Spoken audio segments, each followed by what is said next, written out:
የኬንያው ፕሬዝዳንት ዊሊያም ሳሚያ ሩቶ ለአንድ ቀን ጉብኝት ዛሬ አዲስ አበባ ገብተዋል። ጠቅላይ ሚኒስትር ዶክተር አብይ አህመድ የኬንያውን ፕሬዝዳንት ዊሊያም ሩቶ ለአንድ ቀን የስራ ጉብኝት መቀበላቸውን በማህበራዊ ትስስር ገጻቸው አሳውቀዋል። ጉብኝቱ በሁለቱ ሀገሮች መካከል ያለውን ጥልቅ ታሪካዊና ወንድማዊ ግንኙነት የሚያንጸባርቅ ነው ሲሉም ገልጸውታል።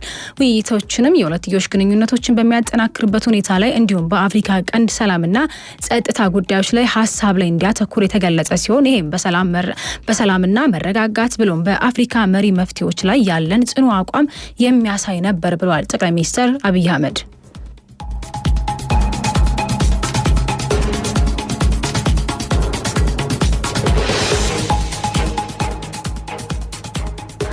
የኢትዮጵያ ንግድ ባንክና የኢትዮጵያ አየር መንገድ ከ27 ቢሊዮን ብር በላይ የብድር ስምምነት ተፈራረሙ። አየር መንገዱ ከዚህ በፊት ለሰራተኞች 1200 ቤቶችን ገንብቶ ማስረከቡን አስታውሶ አሁን ላይ 5000 ቤቶችን በመገንባት ላይ እንደሚገኝ ገልጿል። ይሄ ቤት ግንባታ ለማሳካት በዛሬው ዕለት ከኢትዮጵያ ንግድ ባንክ የ7.8 ቢሊዮን ብር የብድር ስምምነት መፈራረሙን አሳውቋል። በፊርማ ስነ ስርዓቱ ላይ የኢትዮጵያ አየር መንገድ ግሩፕ ዋና ስራ አስፈጻሚ አቶ መስፍን ጣሳው እንዳሉት አየር መንገዱ በዓለም አቀፍ ደረጃ ትልቅ ቦታ ያለው እንዲሆን ማድረግ ረገድ የድርጅቱ ሰራተኞች ሚና ከፍተኛ ነው። አየር መንገዱ ከዚህ በፊት ለሰራተኞች 1200 ቤቶችን ገንብቶ ማስረከቡን አስታውሰው አሁን ላይ 5000 ቤቶችን በመገንባት ላይ ይገኛል ብለዋል። ይሄ ቤት ግንባታ እንዲሳካ ለማድረግ በዛሬው ዕለት ከኢትዮጵያ ንግድ ባንክ የ7.8 ቢሊዮን ብር የብድር ስምምነት መፈረሙን የገለጹት ብድሩ ስምምነቱ ለረጅም ዓመታት የዘለቀውን የሁለቱን ተቋማት ትብብር ወደ ላቀ ደረጃ የሚያደርሰው እንደሆነም ተጠቁሟል።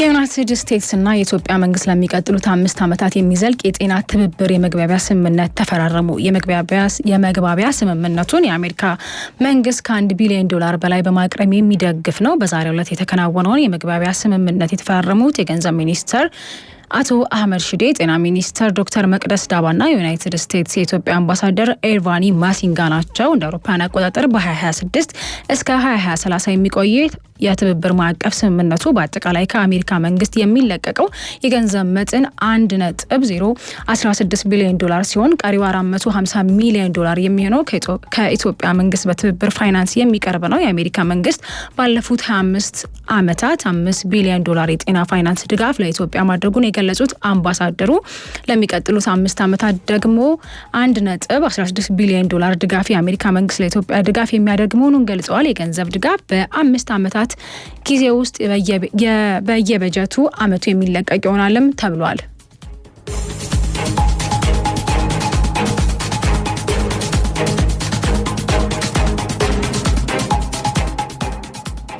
አድማጮች የኢትዮጵያውያን ከሆነው ኢትዮኤፍኤም 7.8 ኢትዮ አመሻሻችን በመደመጥ ላይ ይገኛል። አሁን ደግሞ ግበው ከባህር ማዶ ያገኘናቸው መረጃዎች እናልፋለን። ትራምፕ በፍቃደኝነት ከአሜሪካ ወደ ሀገራቸው ለሚመለሱ ህገወጥ ስደተኞች $3000 ይከፈላቸዋል ብለዋል። ከዚህ ቀደም $1000 ተብሎ የነበር ሲሆን አሁን ክፍያው በ$2000 ጨምሯል። ስደተኞች ወደ ሀገራቸውም ሲመለሱ ደግሞ የአውሮፕላን ትኬቱን የአሜሪካ መንግስት ይሸፍናል ተብሏል። ይሄ እድል የሚሰራው ከሳምንት በኋላ ለሚገባው አዲሱ የፈረንጆች አመት ድረስ መሆኑም ተገልጿል።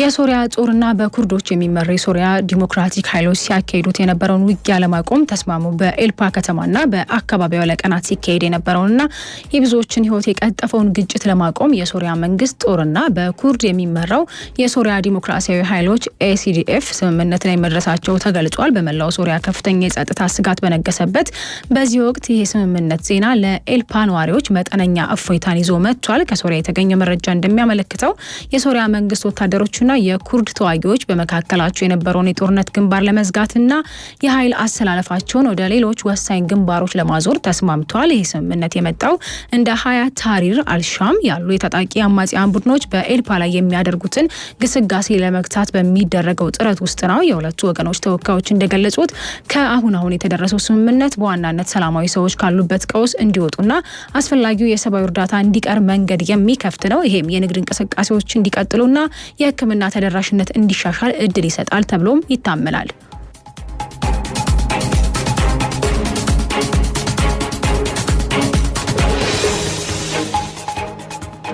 አድማጮች ኢትዮጵያውያን ከሆነው ኢትዮ ኤፍኤም 7.8 ኢትዮ አምሻሻችን በመደመጥ ላይ ይገኛል። አሁን ደግሞ አጫጭር ዜናዎችን እዚህ ላይ ገታ እናደርግና ቀዳሚ ወዳደረግነው ጥንቅር እናልፋለን። ኢትዮ ምልከታ ነው። በኢትዮጵያ ራሱን ችሎ የቆመ የመሬት ፖሊሲ አለመኖሩ እንደ ዋና ችግር ከሚነሱ ጉዳዮች መካከል ነው። የመሬት አጠቃቀምን በተመለከተ ያለመፈናቀል መብትን ጨምሮ በህገ መንግስቱ የተደነገጉ በርካታ ጉዳዮች ቢኖሩም መሬት የመንግስት በሆነባቸው እንደ ኢትዮጵያ ባሉ ሀገራት ለህዝብ ጥቅም ሲባል ቦታው እንዲለቀቅ የሚደረግ ሲሆን አፈጻጸሙ ላይ ግን የሚነሱ ቅሬታዎች አሉ። እነዚህንና በመሬት አጠቃቀም ላይ የሚነሱ ችግሮች ዙሪያ የሚያተኩረው ጥንቅራችን ተከታዩን ዝርዝር መረጃ ይዟል። አዲስ ዓለም አበበ አዘጋጅቶታል። መሬትን ቆፍሮ ሊበላ የሚሻ ሰው በሀገራችን መከራው ብዙ ነው። ገና ማረሻውን በመሬት ላይ ሳይተክል ግብር አምጣ የሚለው ሹም ይመጣል። ሲደክም ውሎም ወደ ቤቱ ሲመለስ ሚስቱን ወታደሮች ወጥ ስሪ ጋግሪ እያሉ ሲያዳፏት ያገኛታል። ገዢዎችን ባዘዙት ቁጥር የቤቱን ጉዳይ ጥሎ ቤታቸውን እንደ ባሪያ ደሞዝ አልባ ሲሰራ ይውላል። በየዓመቱም የሚከፈለውን ዕዳ አያውቅምና ስጋት አይለየውም። አእምሮ ባላቸው ህዝቦች ዘንድ ግን እርሻን የሚጀምር ሰው እስኪደረጅ ድረስ 2 ወይም 3 ዓመት በሙሉ በግብር አይነካም። ከዚህም በኋላ በየዓመቱ የሚከፍለው ግብር በስርዓት የተለየ ነው።